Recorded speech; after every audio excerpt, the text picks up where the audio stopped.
So when I get on Twitter and act like it's all amazing and I'm out on the golf course or doing whatever, people need to understand that there's plenty of self-doubt and anxiety and all the things that are natural about taking risks. I'm putting myself out there.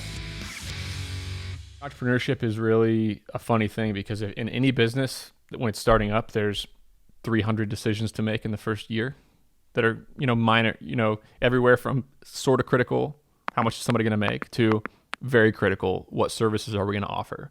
You're making millions of decisions along the way. And I know that of those 300 decisions, I'm going to make 100 of them wrong. 100 decisions out of the 300 are going to be incorrect decisions. I'm mispricing something. I'm making a poor hire. We got the wrong person taking the sales calls.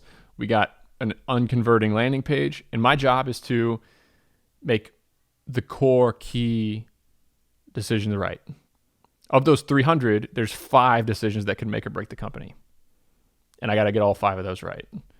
And when I'm sitting back and I'm not emotionally attached, I'm not emotionally involved, and I'm not super stressed, my operators get really stressed inside these companies because it's crazy. The customers are coming in. It's literally building an airplane from you're starting to take off, and you're building it as you're taking off.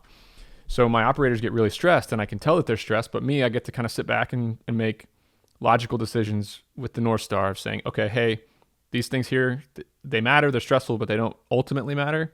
If we get our service offering and our core hires correct, this company's going to be fine. How do you feel like you've handled stress over time? You mentioned being more calm while these decisions are being made. Is there anything you've done that's helped reduce your stress level or at least manage it better over time? I think, so first of all, I'm not always managing it well, right? It's I can't sit here and say that I'm running, or investing and owning part of 8 companies and I've convinced 10 people to make major life decisions to follow me and that I can provide for them and that I got to hold up my end of the bargain. I think stress comes from like unmet expectations. Period.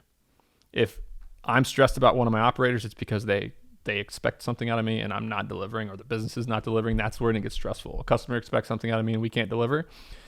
So I manage expectations by being brutally blunt about worst case scenario with all these people that are making big life decisions to come follow me. I have people leaving $300,000 a year jobs to come start a company with me. And it's an agency and it's a startup and it's going to be hard and there's going to be 6 months of no fun. And the way when you're building these businesses, the first 2 months can be really fun and exciting because you're getting your first customer, your website's coming along quick, like you're making a couple key hires and it feels amazing. But months 2 to 6, and every single company, even the best businesses, RE Cost Seg, phenomenal business, months 2 to 6 were extremely stressful. We were selling more work than we could deliver. We were rebuilding how we were going to engineer these buildings. Very, very, very stressful for all involved. So even the ones that are going to win and that are going to work, months 2 to 6 can be really brutal. And that stress is just part of it, unfortunately. There's no way around it. So when I get on Twitter and act like it's all amazing and I'm out on the golf course or doing whatever, people need to understand that there's plenty of self-doubt and anxiety and all the things that are natural about taking risks. I'm putting myself out there. I mean, when I'm doing all these things and trying to build an empire and taking all these risks and starting these companies and putting all my thoughts in a newsletter to 90,000 people every week, like all those things are stressful. So yeah, it's just, I think dealing with stress is a muscle as well. Like some people can do it and some people can't. And I think the people with practice are better at it. Stress is relative. Like there's some people who will get a flat tire on the way home from work and it'll ruin their week. Like that's the most stressful thing. They're on the side of the road. They're having an anxiety attack and it'll ruin their whole week because they're so amped up and so sad. And then there's people who run companies or who deal with serious stress and they'll have a flat tire on the way home from work and they'll forget to tell their spouse sitting at the dinner table that night just because it's a non-issue for me. If I get a flat tire or if I get in a fender bender or if some really crazy thing happens to me that might really stress out somebody else, it could happen to me and I'm going to shake that off fairly quickly because stress is pretty relative. And I've been through some very, very seriously stressful moments in my life. And I also just think stress and uncomfort are very correlated to how successful you're trying to become. Like if you're trying to do amazing things and you're trying to influence a lot of people, then it's pretty natural that the stakes are going to keep going up. The better you get at something, the higher level you get, the more people depend on you, the more stressful it is. I mean, can you imagine? People don't understand because we just watch it on TV, but like LeBron James is the ultimate example. Like LeBron James, you talk about uncomfort. He is going into a stadium every single night with 20,000 people in person looking at his every move. They're watching him. I don't care who else is on that court. They're watching LeBron James. Then you have millions of people watching it on TV. Then you have the playoffs when he's expected to win and his whole team is going to pass him the ball. And if he can score, they're going to win. And if he can't, they're going to lose. That's what LeBron James's life is. And it's at the highest stage, right? And it was multiple levels of stress getting up there. In 6th grade, when he was, sort of a phenom, but he was playing in front of a couple hundred people in Ohio, he wasn't very stressed out. And then by the time he was a freshman in high school and he was getting some national coverage, he started packing gyms and scoring 30 a night in front of high school teams. Like then the stress went up a little bit. He started a business. It started to grow.